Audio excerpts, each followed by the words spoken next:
Assalamualaikum warahmatullahi wabarakatuh. Di video ini kita akan belajar tentang sifat dari alkana, alkena, alkuna, serta isomer dari alkana, alkena, dan alkuna. Yang pertama, bagaimana sih sifat untuk alkana, alkena, dan alkuna? Jadi sifat di sini kita bagi menjadi sifat fisika dan sifat kimia. Nah, untuk alkana, alkena, alkuna, mereka ini semuanya bersifat nonpolar. Sama ya, jadi kayak gini.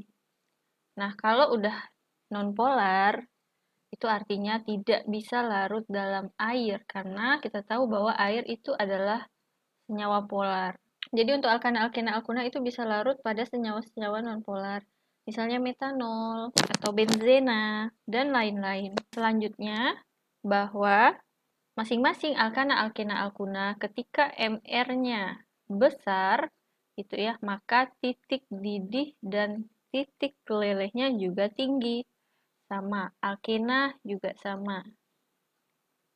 Untuk alkana, pada suhu kamar, C1 sampai C4 itu gas. Sedangkan C5 sampai C17 ya jumlah karbonnya itu cair wujudnya. Sedangkan kalau C-nya itu lebih besar sama dengan 18, itu akan berbentuk padat. Jadi kalau ditanya propana itu dia berbentuk apa? Propana kan C-nya 3 ya, prop. Maka dia berbentuk gas. Ketika suatu alkana dibandingkan antara jumlah karbon yang C dan H-nya sama atau rumus molekulnya sama, misalnya C4H10. Sama-sama C4H10, tapi yang satunya C4-nya rantai yang lurus, sedangkan yang satunya C3. Jadi sama-sama C-nya itu ada 4 nih. Tapi yang satunya rantai utamanya 3 karbon dan ada cabang. Jadi keduanya ini walaupun MR-nya sama, yang paling tinggi titik didihnya ialah yang ini ya. Jadi semakin cabangnya makin banyak, itu dia semakin rendah. Nah, gitu. Jadi kalau kita bandingkan dengan tadi MR-nya sama nih, tapi yang satu lurus, yang satu bercabang, maka yang lurus itu titik didihnya lebih tinggi. Atau jika MR sama, titik didih rendah untuk yang bercabang. Jadi semakin banyak cabang, dia semakin rendah MR-nya. Nah, untuk alkena, selain sifatnya itu sama seperti alkana tadi nonpolar, terus kalau MR-nya tinggi atau C-nya lebih banyak, ketika dibandingkan C-nya yang lebih banyak sama C-nya yang lebih dikit, maka titik sama titik didih sama titik lelehnya itu besaran yang C sama H-nya lebih banyak. Karena kalau karbonnya banyak, maka otomatis MR-nya pun juga besar. Kalau untuk alkena, suhu kamar C2 sampai C4 itu berwujud gas. Sedangkan C5 sampai C17 itu cair. Jadi mirip ya. Sedangkan C17 atau 18 sama lebih besar dari 17 itu padat. Jadi sama dengan alkana. Yang ini juga sama. Kalau MR-nya sama, titik didihnya kalau kita bandingkan yang titik didihnya rendah itu yang bercabang. Untuk alkena itu tidak ada C1. Kenapa? Karena alkena itu kan rangkap ya, rangkap 2. Jadi dia tidak mungkin sendirian, dia harus paling kecil itu alkena adalah C-nya 2 ya atau etena. Untuk alkuna juga sama, selain dia nonpolar dan semakin tinggi, semakin besar MR-nya, semakin tinggi titik didih dan titik lelehnya. Dan dia juga tidak dapat larut dalam air karena dia nonpolar itu. Nah, untuk alkuna yang berantai pendek itu berwujud gas, sedangkan yang berantai panjang itu cair dan padat. Namun ketika alkuna ini dibandingkan dengan alkena dengan jumlah karbon yang sama, ketika dia dibandingkan, maka titik didih dan titik leleh alkuna itu lebih tinggi, ya.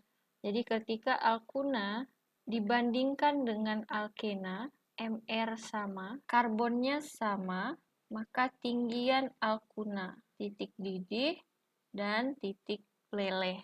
Contohnya misalnya Kakak mau membandingkan alkena dan alkuna yang karbonnya sama. Misalnya, kalau untuk alkena kan C4, H8 ya. Sedangkan alkuna C4-nya itu H6. Sama-sama C4 nih.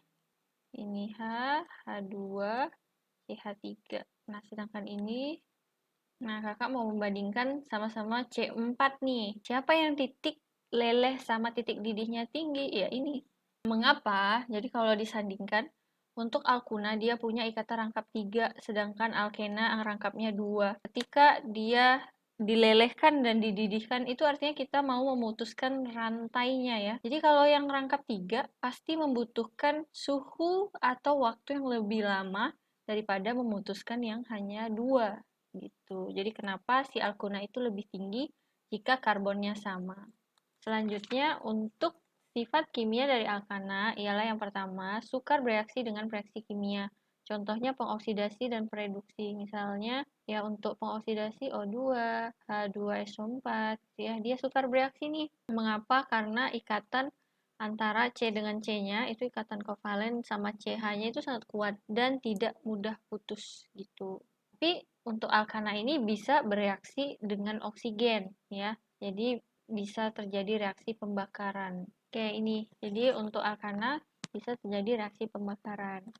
Di mana pembakaran itu ada dua jenis ya, pembakaran sempurna dan pembakaran yang tidak sempurna. Jadi kalau yang sempurna itu pasti pembakaran yang menghasilkan, jadi ketika suatu senyawa dioksidasi atau dibakar, dia akan menghasilkan H2O dan CO2. Ini kalau sempurna. Tapi kalau tidak sempurna, si alkana itu direaksikan dengan O2, dia akan menjadi CO, jadi karbon monoksida dan H2O, di mana karbon monoksida ini sangat berbahaya yang bisa berikatan dengan darah kita. Dan juga nanti bisa aja menghasilkan jelaga atau yang hitam gitu ya, X. Jadi satu senyawa nanti direaksikan dengan O2, C ditambah H2O, menghasilkan karbon ini, jelaga. Begitu untuk reaksi pembakaran. Selanjutnya, untuk sifat kimia alkena itu yang pertama dia lebih reaktif dari alkana karena kita tahu tadi alkana itu sulit banget bereaksi dengan reaksi kimia karena ikatan CC-nya itu dan CH-nya yang kovalen itu. Sedangkan untuk alkena dia punya ikatan rangkap. Jadi mudah diputuskan ya, terjadi reaksi adisi. Selanjutnya, untuk yang lainnya adalah sama, dia terjadi reaksi pembakaran. Di mana sama, reaksi pembakarannya itu menghasilkan H2O dan CO2 jika pembakarannya itu sempurna. Nah, untuk alkena ini bisa diputuskan rantai si rangkapnya itu dari polimer menjadi monomer-monomernya. Nah, ini akan dibahas tentang polimer di kelas 3 semester 2. Dia juga untuk alkena itu bisa dioksidasi dengan KMNO4. Jadi KMNO4 ini merupakan zat pengoksidasi dan nanti akan menghasilkan senyawa glikol. Nah, glikol ini sendiri ini adalah senyawa atau cairan yang bermanfaat sebagai pengisi radiator kendaraan. Dan glikol ini juga bisa menurunkan titik beku apabila dicampur dengan air. Nah, sama ya kayak alkena, karena alkuna itu dia memiliki ikatan rangkap 3, jadi dia lebih reaktif. Jadi karena dia memiliki ikatan rangkap 3 itu, jadi dia mudah diputuskan menjadi alkena atau rangkap 2 dan diputuskan lagi menjadi ikatan tunggal. Mana reaksi itu tadi itu merupakan reaksi adisi atau pemutusan ikatan rangkap. Sampai di sini aja untuk sifat alkana. Alkena adalah alkuna, sifat fisik dan kimianya. Oke, selanjutnya kita akan membahas isomer ya. Nah, isomer sendiri itu merupakan senyawa-senyawa yang memiliki rumus molekul sama, tapi nanti ada yang berbeda gitu. Nah, isomer apa itu? Misalnya isomer kerangka, maka rumus molekulnya sama tapi kerangkanya berbeda. Nah, isomer di sini ada beberapa ya untuk hidrokarbon. Yang pertama, isomer rantai, isomer posisi, isomer geometri. Nah, biasanya isomer rantai ini disebut kerangka, isomer kerangka. Jadi kalau namanya isomer rantai atau kerangka, maka rumus molekulnya itu sama, tapi kerangka berbeda. Contohnya misalnya kita berbicara alkana nih, rumus molekulnya sama, C4H10 ya kan kalau alkana. Ada dua senyawa, dia berisomer rantai namanya. Yang satunya rantainya lurus, yang satunya bercabang. Tapi dia sama-sama 4 nih karbonnya. Nah, ini namanya dia isomer kerangka. Sedangkan isomer posisi, rumus molekul sama. Jadi rumus molekul ini ya. Jadi artinya C-nya sama, jumlah H-nya sama, tapi posisi rangkap berbeda. Nah, jadi untuk posisi di sini itu hanya terjadi untuk alkena dan alkuna karena punya rangkap. Contohnya lagi kita tetap pakai C4 ya. C5 deh sekarang. Kenapa C4 terus deh tadi? C5H10.